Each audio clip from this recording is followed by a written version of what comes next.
Over the weekend, we saw firsthand what the media likes to do, and that very thing is taking things out of context, and that very thing has been happening since 2015. This thing makes people hate you for something that you literally never said. We watched this firsthand during the weekend when Trump said this at his rally. Mexico has taken, over a period of 30 years, 34% of the automobile manufacturing business in our country. Think of it, went to Mexico. China now is building a couple of massive plants where they're going to build the cars in Mexico and they think that they're going to sell those cars into the United States with no tax at the border. Let me tell you something to China. If you're listening, President Xi, and you and I are friends, but he understands the way I deal, those big monster car manufacturing plants that you're building in Mexico right now, and you think you're going to get that, you're going to not hire Americans, and you're going to sell the cars to us. Now, we're going to put a 100% tariff on every single car that comes across the line, and you're not going to be able to sell those cars. If I get elected, now, if I don't get elected, it's going to be a bloodbath for the whole, that's going to be the least of it. It's going to be a bloodbath for the country. That'll be the least of it. But they're not going to sell those cars. They're building massive factories. A friend of mine, it was a perfectly clear and a very true statement, but you will never believe the media's response coming up. Facts over tracks, this and that, spitting slow, spitting fast, I could roast, I could gas, think I'm okay at last, but I don't know if that can erase all the past. So, the media's response in all of this is surprising. Said no one. We all have seen the same exact thing happen every single time someone on the right says something that the left can take out of context. That's why context matters. Now, this is something that the president of the United States posted to his millions of followers, never mind the fact that he's the president of the world, or the president of the free world, America. Now, if I don't get elected, it's going to be a bloodbath. It's going to be a bloodbath for the country. Jews will not replace us! But you also had people that were very fine people on both sides. Are you willing to condemn white supremacists and militia groups? Proud Boys, stand back and stand by. Please rise for the horribly and unfairly treated January 6th hostages. There'd be a lot of pardons and commutations of January 6th defendants. Yes, absolutely. Tell your supporters now, no matter what, no violence. And it's going to be a bloodbath.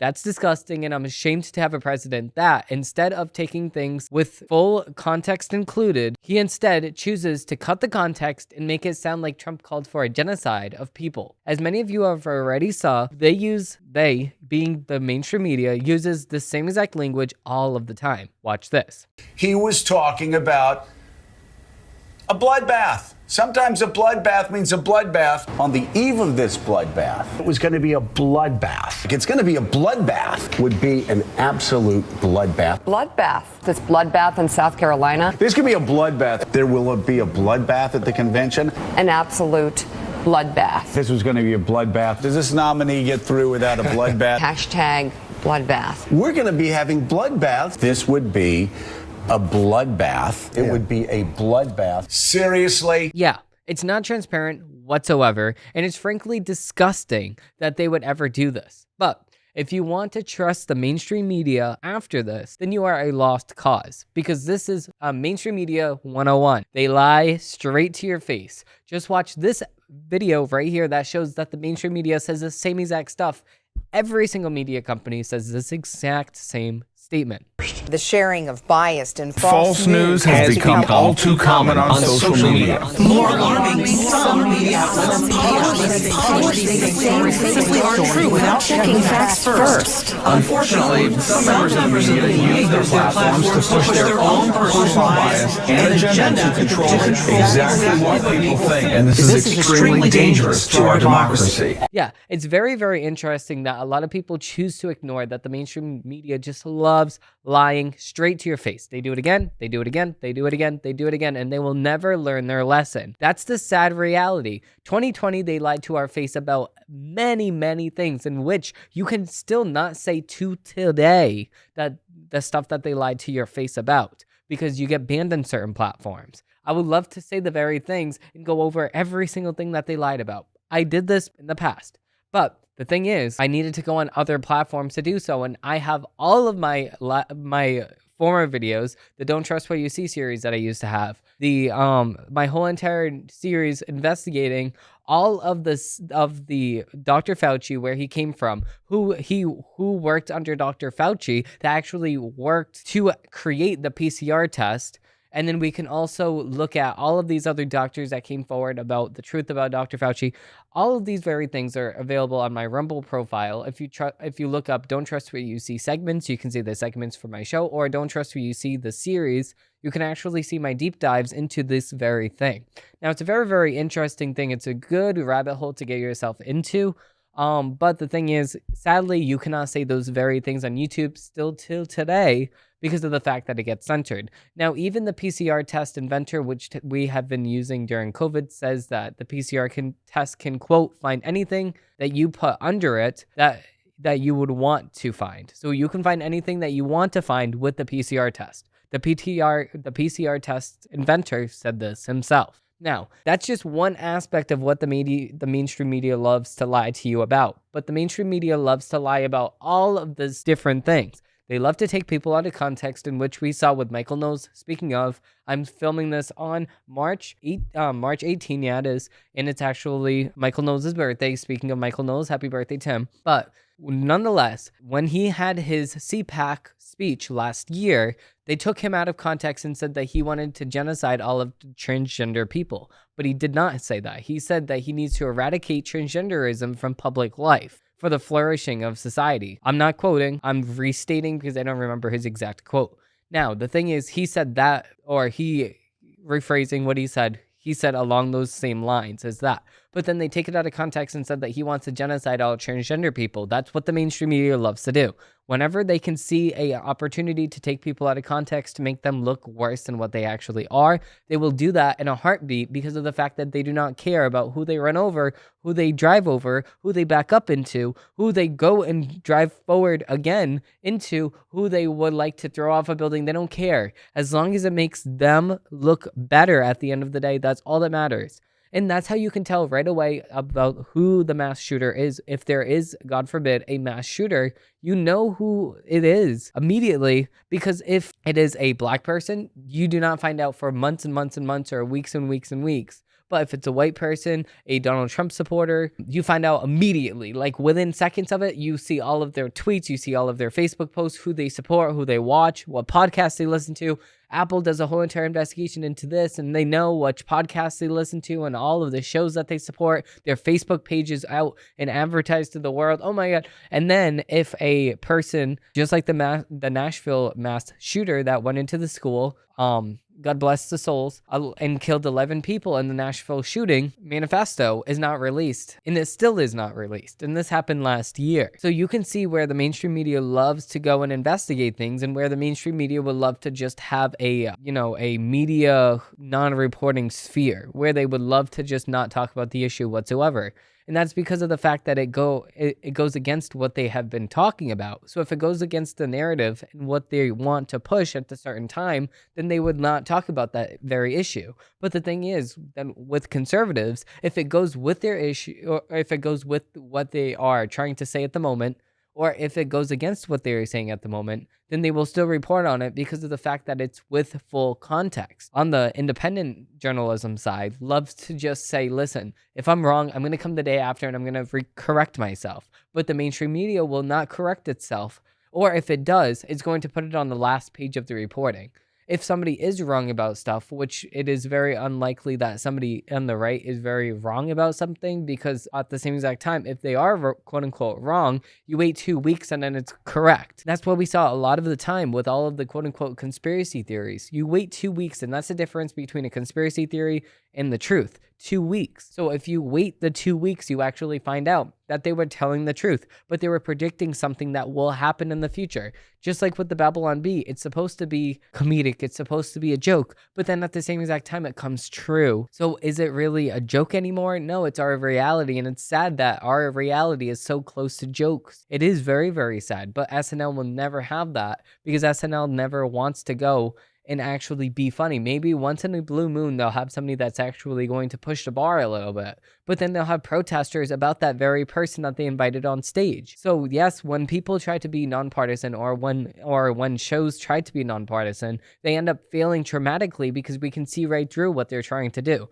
They're trying to appeal to us just because they want us to shut up. But then once they do that, then they complain because they're like, oh no, well, that was too far. But that wasn't even far enough when they go and do these very things. So it's a very, very hard thing trying to explain to people what the mainstream media actually does until they do something like this, where you can see it right in front of your face what they actually did. So it's very, very important that Elon Musk bought X for that very reason, so you can see the mainstream media spin, and then you can see the actual truth side by side and see which one you want to trust. That's why so many people go to Twitter/X for the news, because they know that they're going to have the full context. If not the full context, then at least more than just somebody's opinion on the matter. That's why it's so important to have freedom of speech on various platforms. But of course, Instagram, Facebook, Reddit, they ban people that disagree with them politically, and it's sad. With that being said, we're going to be digging into the headlines of the week, but before we do, I do want to announce that I did release my deep dive into Social Security. If you do want to see the teaser for that, watch it here. Many of my friends on the other side of the aisle want to put Social Security on the chopping block. If anyone here tries to cut Social Security, Medicare, or raise the retirement age, I will stop you. We have two ways to go. Republicans can cut Social Security and give more tax breaks to the wealthy. That's the proposal. Oh no, instead of making the wealthy pay their fair share, some Republicans want Medicare and Social Security to sunset. I'm not saying it's a majority. Let me give you, anybody who doubts it, contact my office. I'll give you a copy of the proposal. That means Congress doesn't vote. The first Social Security-like program was created during the Great Depression of the 1930s, when poverty rates among senior citizens exceeded 50%. The solution here is to phase off the program and allow the privatization of the system by letting you prove that you are investing the same 6.2% into an IRA account or personal investment account instead of letting the government touch it. Like we learned time and time again, if the government touches your money, you will not get any sort of common sense at all.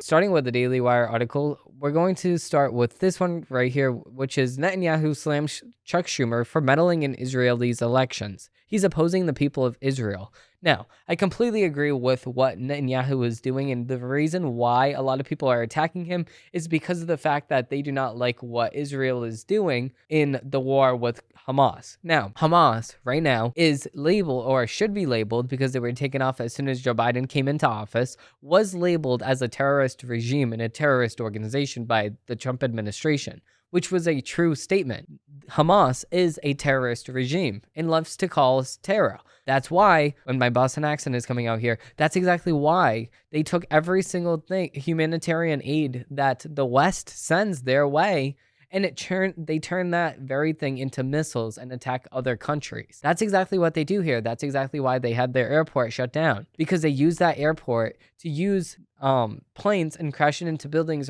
abroad, out of their country. So, with that being said, a lot of people get the confusion that in Israel, just Bibi Netanyahu is the one making the decisions over at the military side, but that's not the case. If you were to look at any fact whatsoever, you can see that there's a board of directors, even in America. This is the same exact situation here.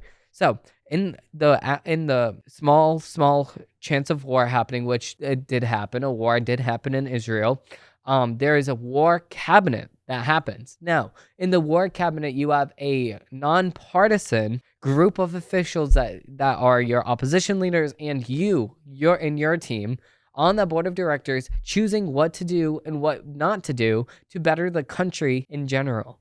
Because your opposition leader is good for the opposition, obviously, and you are good for yourself because you're the prime minister, you're the leader of the country, of course. Now, at the same exact time, you go over all of the things that you should be doing. You'll come to a consensus on this. If you don't come to a consensus on it, then you don't do the very thing. That's the same exact thing in America. When there's a war, Joe Biden doesn't just ask Joe Biden what he wants to do. He asks a war cabinet. That's why I feel a little bit better at night knowing that just Joe Biden is not in charge, because he has a war cabinet that he can ask in a time of war, and then they'll help him decide on what not to do and what to do. And that's the best thing about these free countries, is that you have a board of directors that are not just with you, but with your opposition, to make sure that they're not just being yes men to whatever you want to do. That's very, very important here. Now, moving with the article, Israeli Prime Minister Bibi Netanyahu slammed Senate Majority Leader Chuck Schumer, Democrat from New York, this week after Schumer tried to meddle in Israel's elections last week. Netanyahu made remarks during a Sunday interview with CNN's Diana Bash on the State of the Union in response to Schumer calling out Netanyahu's ouster. Quote, "I think that what he said is totally inappropriate." Netanyahu said, quote, "It's inappropriate to go to a sister democracy and try to replace the elected leadership there. That's something that Israel and the Israeli public does on its own, and we're not a banana republic. I think the only government that we should be working on to bring down is now the terrorist tyranny in Gaza, the Hamas tyranny that has murdered over 1,000 Israelis, including some dozens of Americans, and is holding Americans and Israelis hostage. That's what we should be focused on," he continued. And as far as what the Senator Schumer said, the majority of Israelis support our governments. 82% of Americans support Israel instead of Hamas, but the majority of Israelis support the policies that we are heading and we are leading. Go into Rafah, destroy the remaining Hamas terrorist batons, make sure that we don't put into Gaza instead of Hamas, the Palestinian Authority that educates their children towards terrorism and anti-Helium of Israel. An enormous majority here, including 99 Knesset members to 9, oppose the idea of ramming down the Palestinian state down our throats. Netanyahu said, "The majority of Israelis support the policies of the government, and it's not fringe government. It represents the policies supported by the majority of the people. If Senate Schumer opposes these policies, he's not opposing me. He's opposing the people of Israel." And I can see what he's coming from, and I can see exactly the point that he's trying to make here, because like I said, if Israeli conducts elections even more often or at the same exact time as America does, at least once a year, then you can see that when they go to the people and ask who they want to be in charge and what they want to be done, then you can actually sit here and start saying, okay, so now this isn't just a tyranny. This isn't like Russia, where there's only one person in charge and there's 87% approval rating, which, by the way, whoa, stop your cars if you are driving, sit down if you're standing, if you need to, just take a sip of water, because this is like breaking news here, right? Putin won the election in Russia. Wow, okay, that's very, very, so it's not like Russia whatsoever. It's not like Bibi Netanyahu had no one else running against him. He did. Unlike in Russia, where Putin only has himself running, and if anybody like Navalny likes to run against him, then he just magically just passes away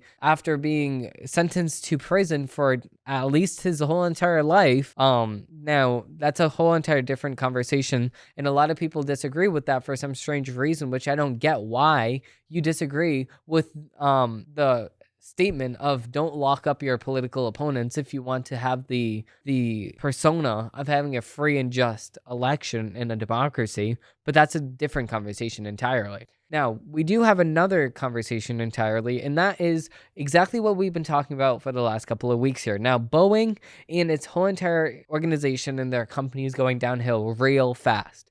Now, I'm almost at the point that I will not book on a Boeing Airlines flight. I actually look at the flights that I am taking, and I do not go on a Boeing jet at all, because even my experience on it, and I do have a video of this, I was inside of the plane, and the wall actually fell as we were going up into the sky. That was on a Boeing flight. So that was me personally. Now we have this other story of the side panel falling off of the plane while it is actually flying. Breaking. United Airlines Boeing 737 loses panel mid-flight after takeoff from San Francisco, diverts to Oregon Airport. Plane lands safely, no injuries reported. But the thing is, why is this happening? Why is this happening?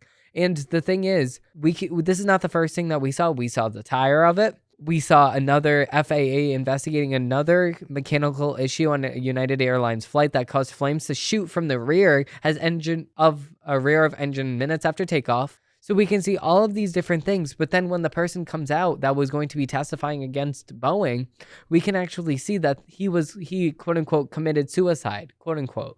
Now, I'm going to say quote unquote committed suicide because that's the general consensus on this matter. I don't know why people believe that, but the thing is, that's the consensus. Now, I'm not going to say much else about that because I am not suicidal myself. So I will just leave it at that. Moving on to the next article, we are going to be digging into another Daily Wire article. We have Tyson Foods hiring illegal migrants in New York and wants more. Quote, they're very, very loyal. Yes, they're very, very loyal because of the fact that, number one, you don't have to pay them much money because you do not need to pay them minimum wage because they are not legal. That's number one. Number two, if they do anything wrong against your company, you can just contact ICE and then they will be deported. So that's number two. Number three is that they don't have much anyway, so they're grateful for whatever you give them. Now, that's what a lot of Americans need to learn, and that's gracefulness. But the thing is, this isn't going back on Americans because Americans are not demanding that they get paid more, which some of them are. But also at the same exact time, we have the government saying and mandating, so the people don't even have to demand higher wages. The government itself demands higher wages by putting up the minimum wage. And then at the same exact time, we can have these isolated protests for higher minimum wage. You can see that all over the place. You can see those isolated instances. But on the generalized statement here, you can see that Americans are not pushing for the increase on minimum wage because now that increases everything else and it devalues the actual education that a lot of people get. You can say, oh, well, I want minimum wage at $20 an hour. If you do that, then some nurses make the $20 an hour, and then some of the nurses won't make $20 an hour anymore. Then they'll have to go up because you're going through all the education to become a nurse and all of that. So it has unintended consequences for actually doing that, but also at the same exact time, a lot of people don't want to pay attention to that very thing because it's inconvenient to themselves. It was very sad. Now, moving into the article, Tyson Foods is hiring a number of illegal immigrants who have recently arrived in New York. Tyson, which is known for its chicken products and owns brands like Jimmy Dean and Hillshire Farms, has already hired dozens of migrants who obtained work permits and looking to hire more, Bloomberg reported.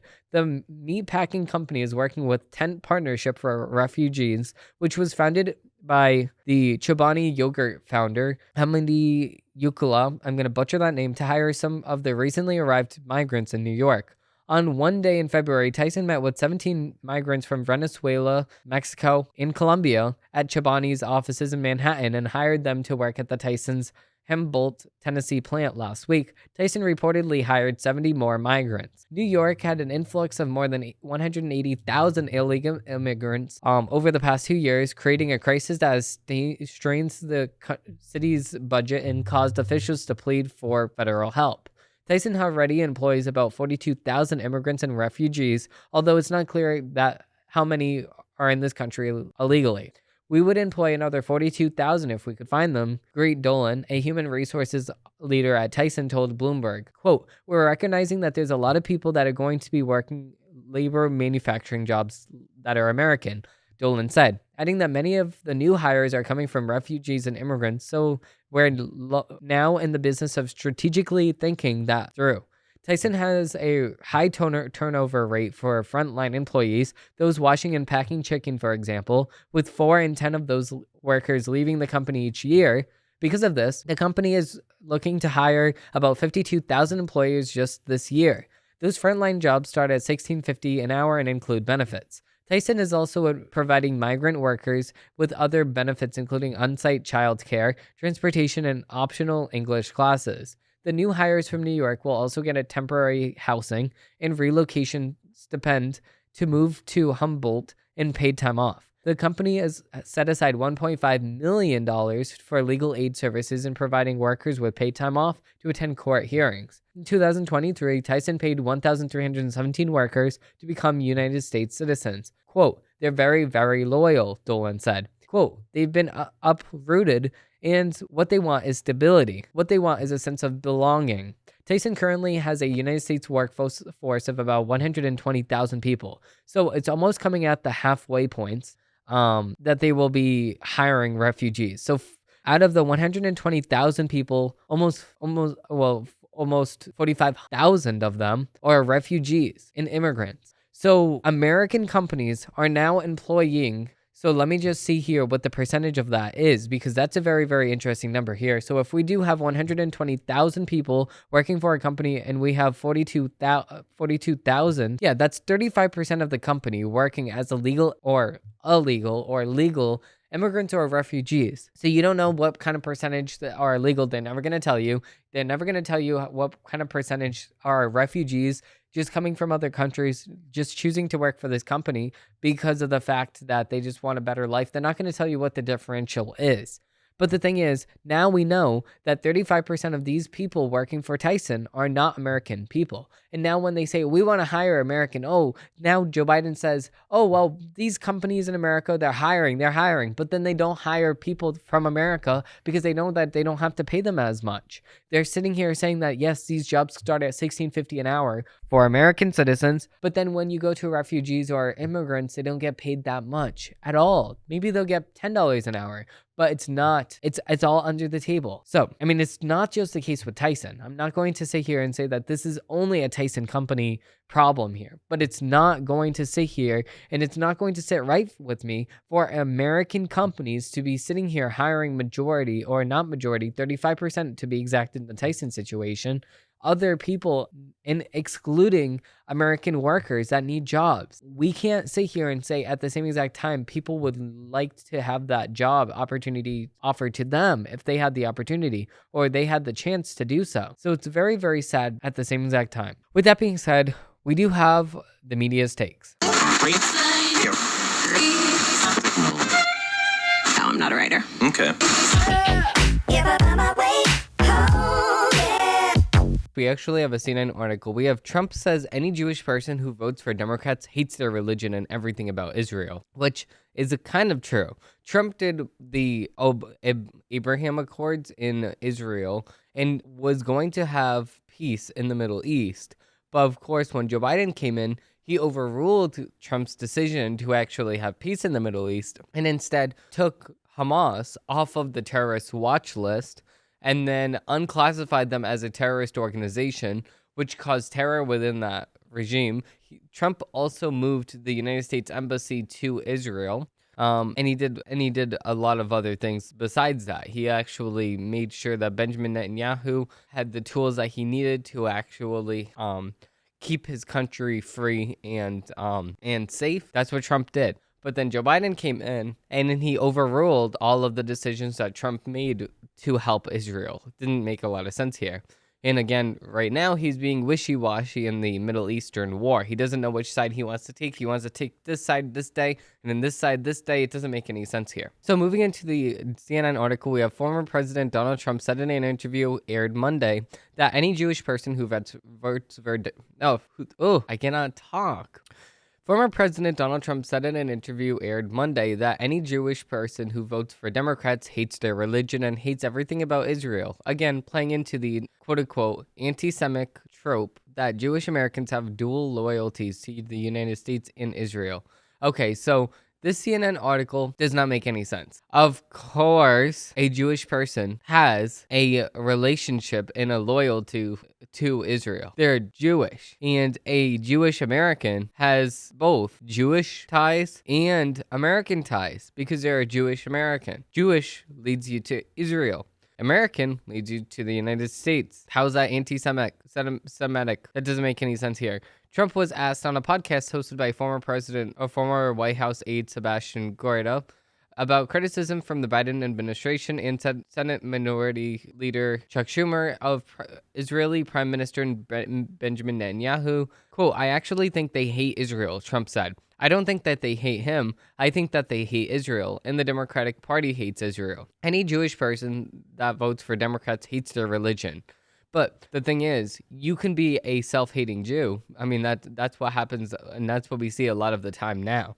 You can be a self-hating Jew at the same exact time here. And you can be See, the thing is with Jewish, you can be culturally Jewish, or you can be ethnically Jewish. That's the two things here. You can be ethnically Jewish, but not culturally Jewish. So it's a little bit different than all the other religions here. See, for me, I'm Greek Orthodox. So I'm Greek in ethnicity, and my religion is Greek Orthodox. So it's a little bit different here. It's not like I'm Greek in ethnicity and Greek in religious aspect. It's not the same thing. So that's how it goes a little bit different. And then CNN just takes it way off the change. It does not make any sense. Trump did more for Israel than any other president in modern history. That's a fact. Moving on to the next article, we actually have an MSNBC article. We have Laura Trump aims to add another election denier to the Republican National Committee. Okay, so whoever questions the election on 2020 is the quote-unquote villain. But in 2016, Hillary Clinton herself questioned the election. So any other election, 2008, or not, well, I wouldn't say 2008 because then Obama won. But let's just say 2004, George W. Bush won. Boom, they'll question the election. In 2012, when Obama won again, they wouldn't really question. But in 2016, they questioned the election. 2020, they didn't question the election because Joe Biden won. And then in 2024, if Joe Biden does not win, they will question the election again. This is what they always do.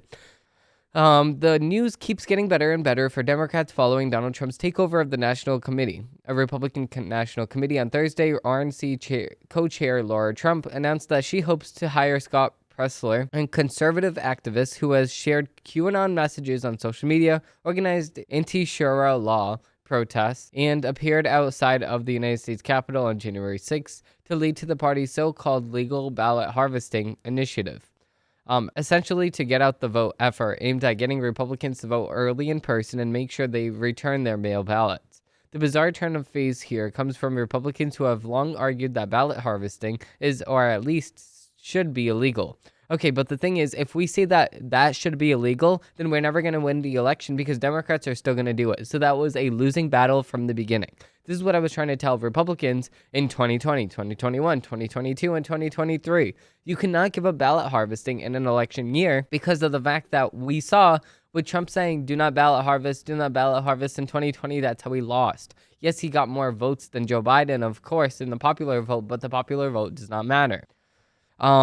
Why is this good for Democrats? Because it's a sign that the RNC is increasingly staffing up the team of B-level or worse staffers who are more focused on spouting conspiracy theories and getting internet clout than actually growling substantive work of winning an election. Okay, that does not make any sense here.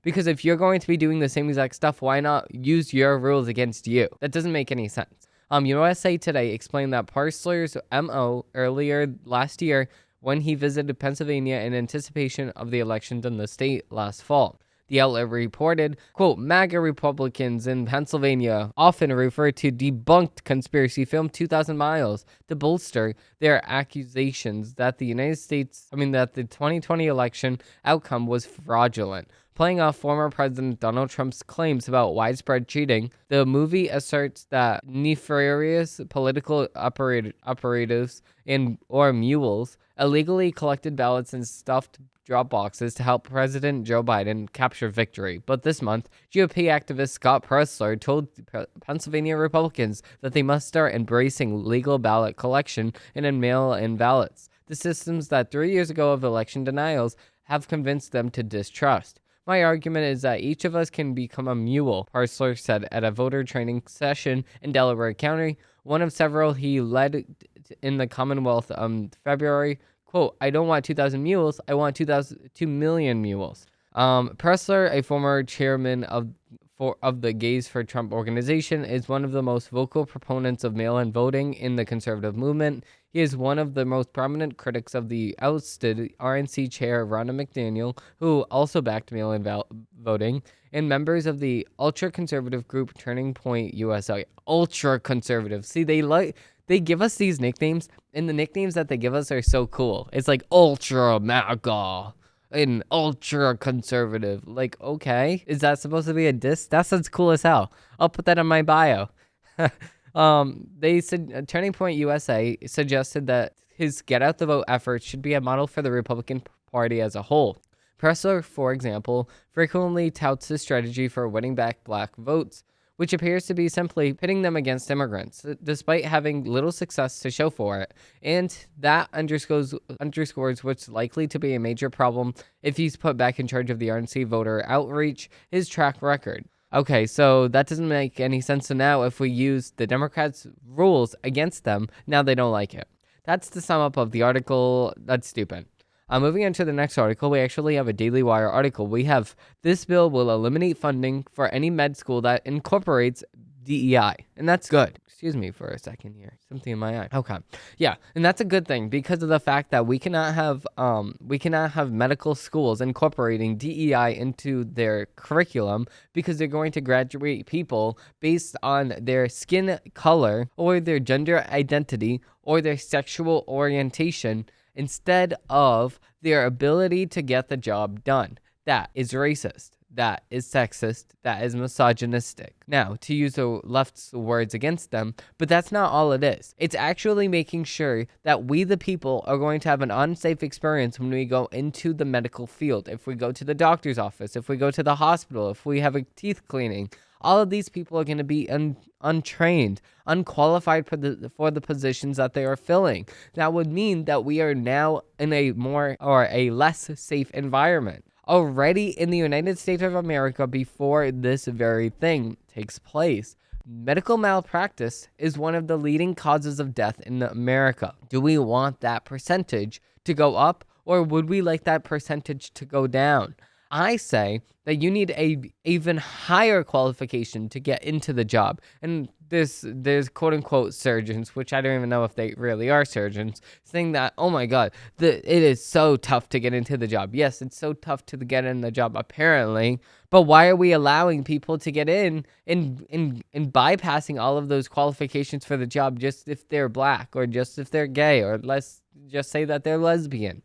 Why are we allowing this then? If it's so challenging to get in for a white person, then it should be the exact same challenging level for any other person. It doesn't make any sense to have different standards depending on who you are. It's not fair. Moving into the next article, we actually have another Daily Wire article. We have Trump slams fake news media after spin on auto industry bloodbath prediction.